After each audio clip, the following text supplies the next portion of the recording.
Good morning વિદ્યાર્થી મિત્રો। ગઈકાલે આપણે દ્રાવણના સંખ્યાત્મક ગુણધર્મો એમાં મુખ્ય 4 ગુણધર્મો બાષ્પ દબાણ, ઉત્કલન બિંદુ, ઠાર બિંદુ અને અભિસરણ દબાણ જેમાં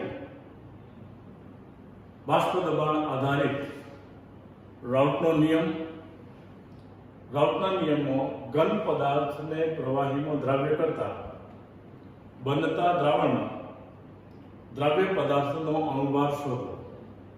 તો બાષ્પ દબાણ આધારિત દ્રાવ્ય પદાર્થનો અણુભાર શોધવાનું સૂત્ર એ ગઈકાલે આપણે હતા। અત્યારે આપણે બીજો ગુણધર્મ એટલે કે ઉત્કલન બિંદુ આધારિત દ્રાવ્ય પદાર્થનો અણુભાર કેવી રીતે શોધી શકાય તેની સમજૂતી મેળવીશું। બીજો ગુણધર્મ છે એ છે ઉત્કલન બિંદુ। ઉત્કલન બિંદુને અંગ્રેજીમાં બોઇલિંગ પોઈન્ટ અને ટૂંકમાં બુકમાં કે રેફરન્સ બુકમાં બીપી તરીકે દર્શાવેલું હોય છે। હવે અગાઉના ધોરણોમાં તમે જે અભ્યાસ કર્યો તેમાં ઉત્કલન બિંદુની વ્યાખ્યા શું હતી? તો સિમ્પલી જે નિશ્ચિત તાપમાને પ્રવાહીનું બાષ્પ દબાણ 1 બાર થાય તે નિશ્ચિત તાપમાનને ઉત્કલન બિંદુ કહે છે। આવી વ્યાખ્યા 12મા ધોરણમાં આપેલી છે। અગાઉના ધોરણમાં આપણે શું ભણ્યા હતા? જરા રિપીટ કરી લઈએ કે જે નિશ્ચિત તાપમાને પ્રવાહીનું બાષ્પમાં રૂપાંતર થાય ત્યાં બાષ્પ શબ્દ હતો, અહીંયા આવ્યું બાષ્પ દબાણ 1 બાર થાય। તો ઉત્કલન બિંદુની વ્યાખ્યાની સમજૂતી આપણે મેળવીએ તેમાં આપણે ગઈકાલે ભણ્યા કે તાપમાનના વધારા સાથે બાષ્પ દબાણ વધે છે, કારણ કે જે તાપમાન વધે છે તેમ પ્રવાહી કે દ્રાવણનું બાષ્પ ઝડપથી રૂપાંતર થાય છે અને બાષ્પ દબાણમાં વધારો થાય છે। પ્રવાહી તે તાપમાને ઉકળે છે કે તેનું બાષ્પ દબાણ વાતાવરણના દબાણ જેટલું થાય। વાતાવરણના દબાણ જેટલું થાય એનો અર્થ એ થયો કે એનું રૂપાંતર શેમાં થાય છે? બાષ્પમાં થાય છે। હવે અહીં આપણે કોઈ ચોક્કસ ઉદાહરણ લઈએ વ્યવહારનું, સાવ સિમ્પલ। દાખલા તરીકે પાણી 373.15 કેલ્વિન એટલે કે 100 ડિગ્રી સેલ્સિયસ તાપમાને ઉકળે છે, એ આપણે જાણીએ છીએ। આ તાપમાને પાણીનું બાષ્પ દબાણ એ 1.013 જેને આપણે વ્યવહારમાં, દાખલામાં કે ગણતરીમાં 1 બાર અથવા 1 વાતાવરણ તરીકે લઈએ છીએ। તો પાણી 100 ડિગ્રી સેલ્સિયસ તાપમાને ઉકળે છે, તે તાપમાને એનું બાષ્પ દબાણ 1 બાર જેટલું હોય છે। તો એ 100 ડિગ્રી સેલ્સિયસને આપણે પાણીનું ઉત્કલન બિંદુ ગણીએ। તો આને આધારિત ઉત્કલન બિંદુની વ્યાખ્યા આપણે આપીએ છીએ, એટલે કે જે નિશ્ચિત તાપમાને પ્રવાહીનું બાષ્પ દબાણ 1 બાર થાય તે તાપમાનને પ્રવાહીનું ઉત્કલન બિંદુ કહે છે। તો ઉત્કલન બિંદુની વ્યાખ્યા આપણને મળી ગઈ, પણ અહીં બીજો શબ્દ વપરાયો છે, એ છે ઉત્કલન બિંદુ ઉન્નયન અને દ્રવ્ય પદાર્થનો અણુભાર શોધવાનું સૂત્ર ઉન્નયન। ઉન્નયન એટલે આપણે ઉન્નયન જેવો શબ્દ ભળી ગયા છે, ઉન્નતિ, પ્રગતિ કરવી અથવા આગળ વધવું તે। તો આપણે જાણીએ છીએ તે પ્રમાણે શુદ્ધ દ્રાવક, ઉદાહરણ તરીકે મગજનું કન્સિડર કરીશું પાણી, કરતા દ્રાવણ, ઉદાહરણ તરીકે કન્સિડર કરીશું આપણે ગ્લુકોઝનું દ્રાવણ। તો શુદ્ધ દ્રાવક કરતા દ્રાવણનું ઉત્કલન બિંદુ કેવું હોય છે? વધારે હોય છે। અને ગઈકાલે આપણે એનું ઉદાહરણ લીધું હતું કે ભાઈ છોલે બાફવા માટે આપણે એનું મીઠું કે ખાવામાં સોડા ઉમેરી દીધો તો પાણીનું ઉત્કલન બિંદુ વધી અને છોલે કે કઠોળ જે છે ઝડપથી બફાઈ જાય છે। અહીં બીજો શબ્દ છે, એ છે મોલર ઉન્નયન અચળાંક। મોલર શબ્દ આવે છે મોલાલિટીના સંદર્ભમાં। તો મોલર ઉન્નયન અચળાંક જેને Kb તરીકે ઓળખવામાં આવે છે, K અચળાંક છે, B એની સાથે સંલગ્નમાં દર્શાવેલું છે, તે B ફોર બોઇલિંગ એટલે Kb તરીકે। તો એની ડેફિનેશન આપણે આ પ્રમાણે આપી શકીએ કે 1000 ગ્રામ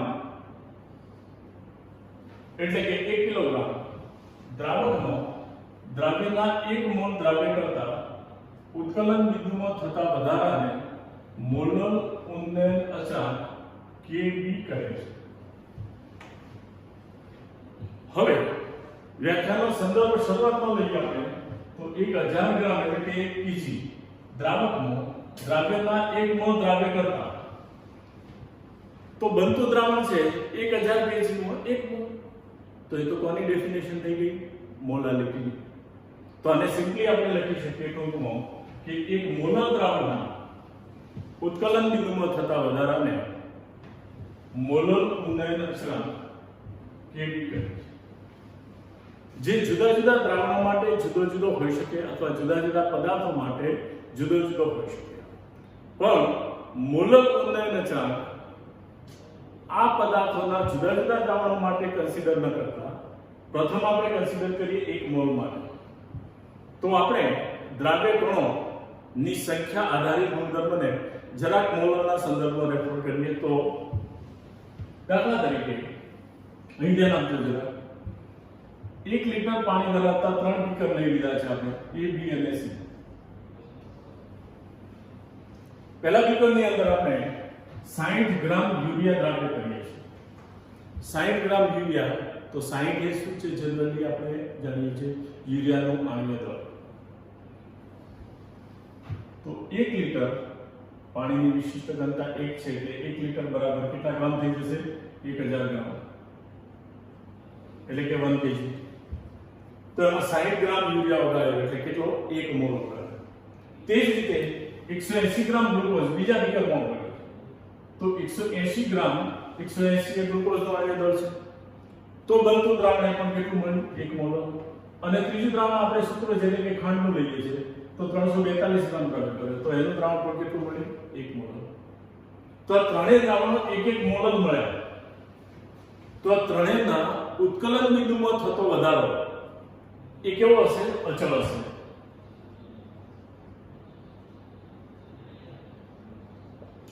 અને આ અચળાંક જે છે એને આપણે શેના વડે દર્શાવીશું? Kb વડે દર્શાવીશું.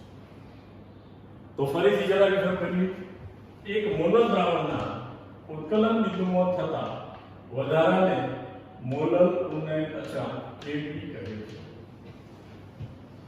હવે આગળ વધી આપણે એમાં પ્રાયોગિક રીતે એવું પુરવાર થયેલું છે અથવા તો પ્રયોગો દર્શાવે છે કે મંદ દ્રાવણ માટે ઉત્કલન બિંદુ ઉન્નયન એટલે કે ઉત્કલન બિંદુમાં થતો વધારો જેને આપણે ડેલ્ટા ટીબી વડે દર્શાવીશું.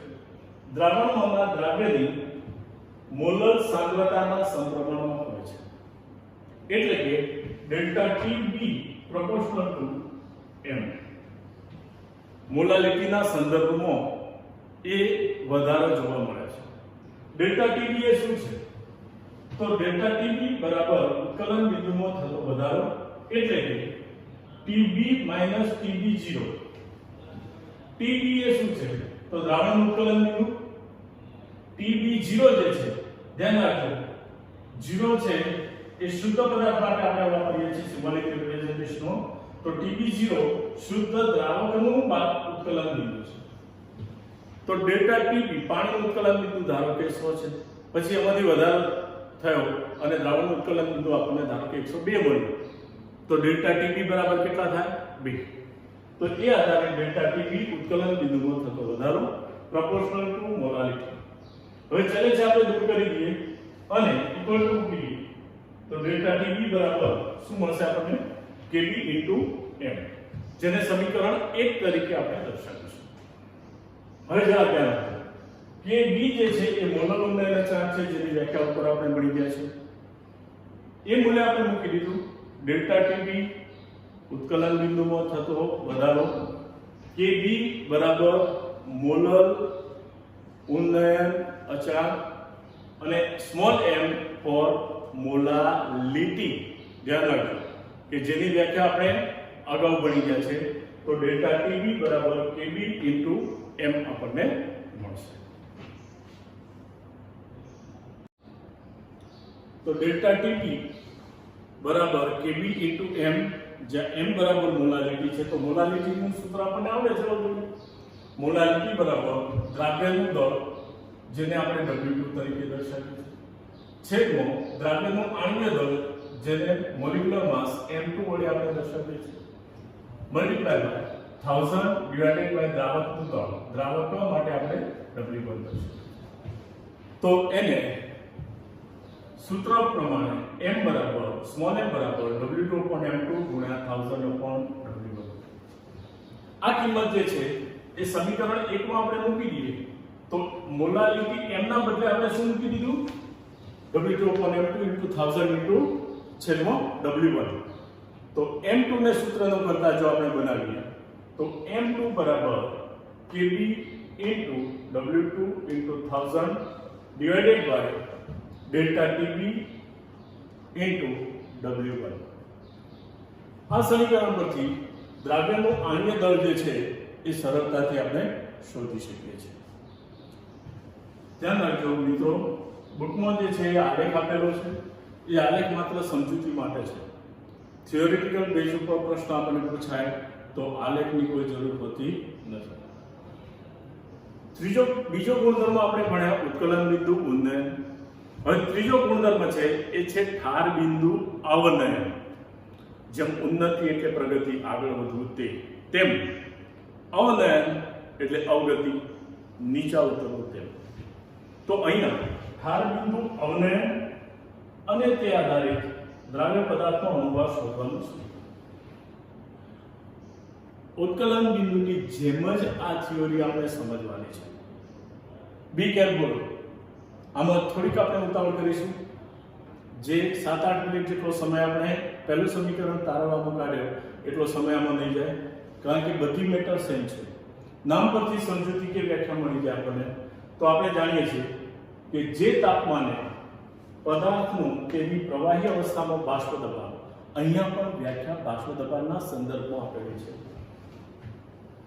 પ્રવાહી અવસ્થામાં બાષ્પ દબાણ, ઘન કલાના બાષ્પ દબાણ જેટલું હોય તેને શું કહેવામાં આવે છે? ઠાર બિંદુ કહેવામાં આવે છે. હવે આપણે જાણીએ છીએ કે શુદ્ધ દ્રાવક કરતા દ્રાવણનું ઠાર બિંદુ છે એ નીચું એટલે કે કેવું હોય છે? ઓછું હોય છે.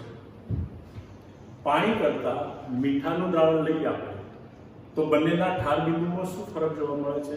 સ્વાભાવિક વિચારીએ તો પાણીનું ઠાર બિંદુ 0 ડિગ્રી સેલ્સિયસ છે અને એમાં મીઠું વગાડી આપણે દ્રાવણ બનાવીએ તો એનું ઠાર બિંદુ એ 0 કરતા ઓછું હશે, એટલે કે નેગેટિવ વેલ્યુ મળશે, આપણને ઋણ મૂલ્ય મળશે. બરાબર છે? તો શુદ્ધ દ્રાવક કરતા દ્રાવણનું ઠાર બિંદુ છે એ નીચું એટલે કે ઓછું હોય છે. ઠાર બિંદુમાં જે ઘટાડો થાય છે એ ઘટાડાને ઠાર બિંદુ અવનયન તરીકે ઓળખવામાં આવે છે. હવે મોલર અવનયન અચળાંક આપણે લેવો છે તો ઉત્કલન બિંદુમાં જે પ્રમાણે આપણે સમજૂતી મેળવી હતી અગાઉ એ જ પ્રમાણે 1 મોલર દ્રાવણના ઠાર બિંદુમાં થતા ઘટાડાને પહેલામાં શું બન્યા? ઉત્કલન બિંદુમાં થતા વધારાને. એમ અહીંયા 1 મોલર દ્રાવણના ઠાર બિંદુમાં થતા ઘટાડાને મોલર અવનયન અચળાંક Kf તરીકે ઓળખવામાં આવે છે, અથવા Kf. Kf B for boiling, same way અહીંયા F for freezing. ફ્રીઝિંગ એટલે કે ઠારણની પ્રક્રિયા. અહીં આપણે આગળ લઈએ. પ્રાયોગિક રીતે પેલાની જેમ પ્રાયોગિક રીતે ઠાર બિંદુનો આ ઘટાડો એટલે કે ડેલ્ટા Tf વડે આપણે દર્શાવીશું. ઉત્કલન બિંદુમાં કેવી રીતે દર્શાવ્યું? ડેલ્ટા Tb તરીકે. એમ અહીંયા પ્રાયોગિક રીતે ઠાર બિંદુનો આ ઘટાડો એટલે કે ડેલ્ટા Tf દ્રાવણની મોલર સાંદ્રતાના સમપ્રમાણમાં હોય છે. જો મોલર સાંદ્રતાના સમપ્રમાણમાં હોય તો ડેલ્ટા Tf પ્રોપોર્શનલ ટુ શું મૂકી દઈશું આપણે? સ્મોલ. બરાબર છે? હવે ડેલ્ટા Tf ચલે છે સ્મોલ m, એને આપણે ચલે છે દૂર કરી દઈએ તો પેલાની જેમ જ શું હશે? Delta Tf is equal to Kf into m. અને મોલાલિટીનું મૂલ્ય અહીંયા જે પ્રમાણે આપણે લીધું સૂત્ર દ્વારા એ જ મૂલ્ય આપણે મૂકી દઈએ અને ફાઇનલી m2 ને સૂત્રનો કરતા જો આપણે બનાવીએ તો પેલાની જેમ સ્ટેપ મૂકવાના છે આપણે સેમ ટુ સેમ. તો મોલાલિટી બરાબર સૂત્ર શું મળ્યું આપણને? Kf * W2 * 1000 છેદમાં ડેલ્ટા Tf * W1. તો ઉત્કલન બિંદુ ઉન્નયન અને ઠાર બિંદુ અવનયન બંનેમાં કેટલી સામ્યતા છે, કેટલો તફાવત છે? તો અહીંયા M2 ની ફોર્મ્યુલામાં Kb અને ડેલ્ટા Tbf એને બદલે ઠાર બિંદુમાં શું આવી ગયું? Kf આવી ગયું અને ડેલ્ટા Tf. બાકીનું બધું સેમ છે. વ્યાખ્યા આધારિત સમજૂતી મેળવો તો ઉત્કલન બિંદુ ઉન્નયન એટલે ઉત્કલન બિંદુમાં થતો વધારો. નંબર 2 ઠાર બિંદુ અવનયન એટલે કે ઠાર બિંદુમાં થતો ઘટાડો. બાકીની થિયોરિટિકલ બેઝ પર બંને સેમ છે. આ બંને સૂત્રો આધારિત દાખલા અને એની ગણતરી આપણે હજુ ચોથી રીત છે એ આવતીકાલે ભણીશું, જે છે અભિસરણ દબાણની રીત. એના પછી આપણે એના દાખલા છે એની સમજૂતી આપણે મેળવીશું. જે દાખલા ગઈકાલે પ્રશ્નો કે દાખલા તમને હોમવર્કમાં આપવામાં આવ્યા છે એને સોલ્વ કરી દેજો. અને 2-4 વિદ્યાર્થીઓની ડિફિકલ્ટી મને મળી છે, સોલ્વ કરીને એમને આજે મોકલાવી દેવામાં આવશે. એ સિવાય પણ કોઈને કાંઈ ડિફિકલ્ટી હોય તો પ્રશ્નનો ક્રમ લખી અને મને મોકલવાનો, અથવા તો નોટબુકની અંદર લખીને આ ટોપિકમાં ખબર નથી પડતી, અથવા તો બોર્ડ છે એ બોર્ડની અંદર પર્ટિક્યુલર કોઈ શબ્દ વંચાતો ન હોય તો રાઉન્ડ કરીને મને વોટ્સએપ ઉપર તમે મોકલી શકો છો. ફરીથી વિનંતી કરું છું વિદ્યાર્થી મિત્રો કે ઘરે નિયમિત અને ચોક્કસપણે મહેનત કરજો. આપણી ગતિ ધીમી છે, શરૂઆતનો તબક્કો છે, સમય પુષ્કળ છે, પણ એ બગાડ્યા સિવાય સમયનો સદુપયોગ કરી અને આગળ વધવા માટે આપણે પ્રયત્ન કરીએ એવી શુભેચ્છા સાથે જય હિન્દ. આવતીકાલે મળીશું.